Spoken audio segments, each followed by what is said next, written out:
Hai teman-teman, balik lagi bersama saya Jack Sparrow, separuh manusia, separuh dewa. Saat itu di Tiongkok pada tahun 2009, ceritanya tentang seorang ayah bernama Li Shangfeng yang tinggal bersama putrinya Sisi. Ibu Sisi meninggal 7 tahun yang lalu, sehingga Li harus membesarkannya sendiri. Hari itu adalah hari ulang tahun Sisi, dan Li mengizinkannya pergi bermain dengan teman-temannya sebagai hadiah. Tak lama setelah itu, Li pergi bekerja di sebuah lokasi konstruksi pada malam hari. Saat itu, hari mulai hujan. Sisi lalu bertanya apakah dia bisa pulang sendiri karena Li masih bekerja. Ketika dia tiba di halte bus terakhir, dia memutuskan untuk berjalan untuk pulang sendiri, tidak menyadari bahwa ada mobil yang mengikutinya. Saat Li tiba di rumah, dia mengira Sisi sudah ada di sana. Tapi dia terkejut mengetahui bahwa Sisi belum pulang. Li mulai menelepon teman-temannya dan mencari di mana putrinya. Keesokan paginya, tubuh seorang gadis remaja ditemukan di sungai. Seorang petugas polisi bernama Liang Chun ditugaskan untuk menangani kasus ini. Dia dan timnya mulai mencari laporan orang hilang. Tak lama kemudian, Li datang ke kantor polisi untuk melaporkan anaknya yang hilang. Tidak lama setelah itu, Li tidak percaya ketika melihat tubuh Sisi dan menangis tak terkendali. Ketika ditanya bagaimana Sisi meninggal, Liang Chun mengatakan bahwa mereka perlu melakukan pemeriksaan forensik terlebih dahulu. Liang Chun menyuruh Li pulang dan menunggu kabar lebih lanjut. Keesokan paginya, Li berada di luar kantor polisi menunggu hasil pemeriksaan. Dia menunggu lebih dari 24 jam, tetapi Liang Chun tidak keluar untuk berbicara dengannya. Kemudian, petugas lain bernama Wong datang dan memberitahu Li bahwa tim forensik menemukan memar di tangan dan kaki Sisi, serta tanda-tanda bahwa dia telah disakiti seseorang. Ini berarti bahwa sebelum meninggal, Sisi telah dilukai.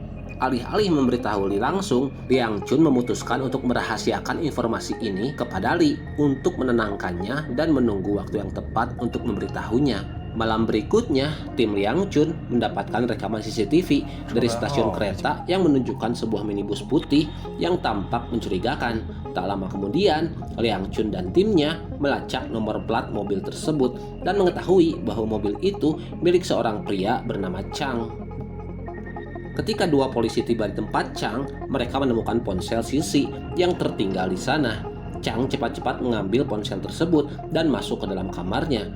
Terungkap bahwa pada malam kejadian, Chang yang menjadi sopir, dia bersama dua tersangka lainnya mencari seseorang di sekitar stasiun. Mereka melihat Sisi berjalan sendirian dan memutuskan untuk membawanya dengan membuatnya tak sadarkan diri menggunakan obat. Saat Sisi masih tak sadarkan diri, mereka membawanya ke tempat persembunyian mereka.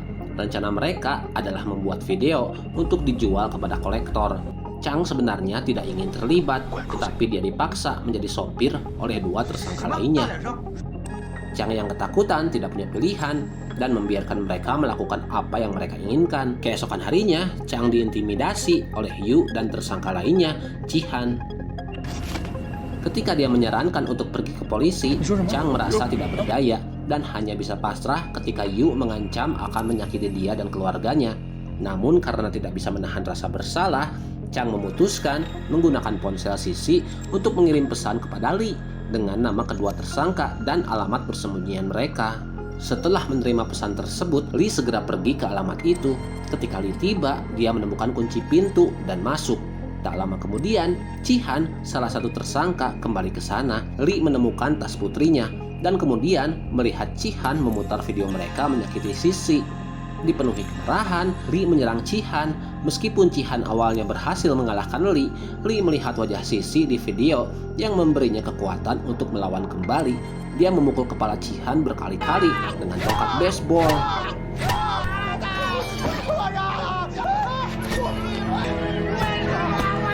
Setelah itu, Li mengambil flash drive dengan bukti video dan merobek foto si Yu sebelum melarikan diri, bertekad untuk membalas dendam. Setelah Li pergi, Liang Chun dan timnya tiba menanggapi laporan tentang tubuh Jihan yang ditemukan dalam kondisi mengerikan. Pada saat itu, Liang Chun dengan cepat menebak bahwa orang yang bertanggung jawab adalah seorang ayah yang mencari keadilan untuk putrinya yang hilang. Karena Jihan sudah mati, Liang Chun dengan cepat melacak dan menangkap Chang. yang diketahui dekat dengan dua tersangka. Mereka membawa Chang ke kantor polisi untuk diinterogasi. Malam itu, Chang kembali ke rumah setelah dinyatakan tidak bersalah karena kurangnya bukti. Tetapi orang tuanya, terutama ayahnya, memarahinya dengan keras. Chang yang sudah lama kesal, tiba-tiba berteriak balik kepada ayahnya. Chang merasa frustasi karena ayahnya tidak percaya padanya meskipun dia dinyatakan tidak bersalah. Di sana, dia membela dirinya dengan tegas, menyatakan kekecewaannya.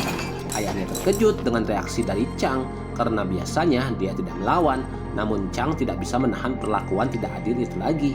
Sementara itu di kantor polisi, seorang suami dan istri kaya tiba setelah mendapat panggilan dari Liang Chun. Mereka adalah orang tua dari Si Yu yang saat ini hilang. Alih-alih merasa malu atau bersalah atas perilaku anak mereka, orang tua Yu ingin memberikan uang kepada orang tua korban untuk membungkam mereka. Ternyata Sisi bukan korban pertama Yu, dan teman-teman itu ada juga gadis-gadis lain yang menderita. Pada saat itu, salah satu orang tua korban dan putrinya sangat terpengaruh oleh insiden tersebut, menyerang orang tua Yu di sana. Ayah itu menangis, merasa tak berdaya. Liang Chun bersimpati padanya dan mencoba menenangkannya. Berbeda dengan ayah korban lainnya, Li pergi ke daerah perumahan di pinggir kota untuk mencari tempat tinggal sementara. Dia memutuskan untuk menyewa kamar dari seorang wanita pemilik rumah yang memberinya kamar kumuh yang jarang digunakan meskipun kondisinya buruk. Li hanya ingin menemukan tersangka terakhir, yaitu Si Yu. Dengan flash drive yang berisi video para tersangka, dia menemukan video yang menunjukkan Yu di atas sepeda motor, termasuk nama bengkel yang sering dikunjunginya. Tanpa persiapan apapun, Li langsung pergi ke bengkel tersebut dengan membawa foto Yu.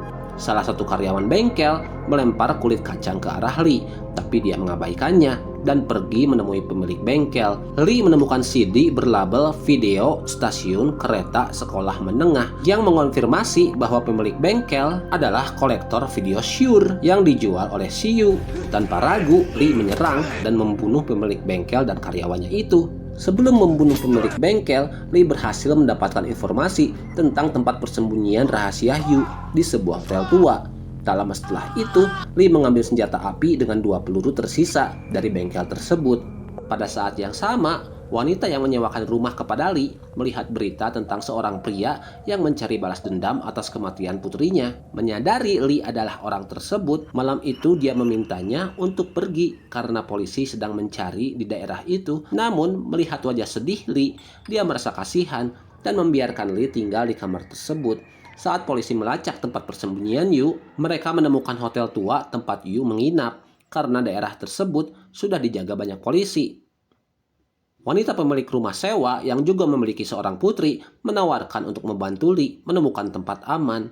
Karena jalan utama terblokir oleh tanah longsor, Li memutuskan untuk mengambil jalan pintas melalui hutan. Pada saat yang sama, Liang Chun dan timnya tiba di hotel dan mulai mencari. Mereka menemukan seorang gadis yang ditahan oleh Yu. Gadis itu terlalu takut untuk pergi karena Yu mengancam akan merilis video jika dia mencoba melarikan diri atau melaporkannya kepada polisi. Tak lama kemudian, Yu tiba dengan sepeda motornya tepat saat Li mencapai lokasi tersebut. Sebelum masuk, Yu memanggil gadis itu untuk memeriksa apakah aman. Alih-alih membantu polisi, gadis itu berteriak kepada Yu untuk segera pergi. Yu mencoba melarikan diri dengan sepeda motornya, tapi Li menembaknya, menyebabkan Yu jatuh dan lari ke hutan. Liang Chun dan timnya kemudian fokus mengejar Li daripada Yu, memungkinkan Yu untuk melarikan diri. Kesalahan ini menyebabkan rencana mereka untuk menangkap Yu gagal. Singkat cerita, suatu malam, Chang yang sedang bersama polisi mendapat telepon dari Yu yang kehabisan uang. Saat itu, Yu meminta Chang untuk membawakan uang ke stasiun kereta. Yu berasal dari keluarga yang sangat kaya, dan Chang khawatir Yu bisa menggunakan kekayaannya untuk mendapatkan hukuman yang lebih ringan, atau bahkan menghindari dakwaan sama sekali. Untuk menghindari risiko Yu melarikan diri dari hukum yang kemungkinan besar akan mengintimidasinya lagi, Chang memberitahu Li tentang rencana penggerebekan polisi, berharap Li bisa menghentikan Yu untuk selamanya.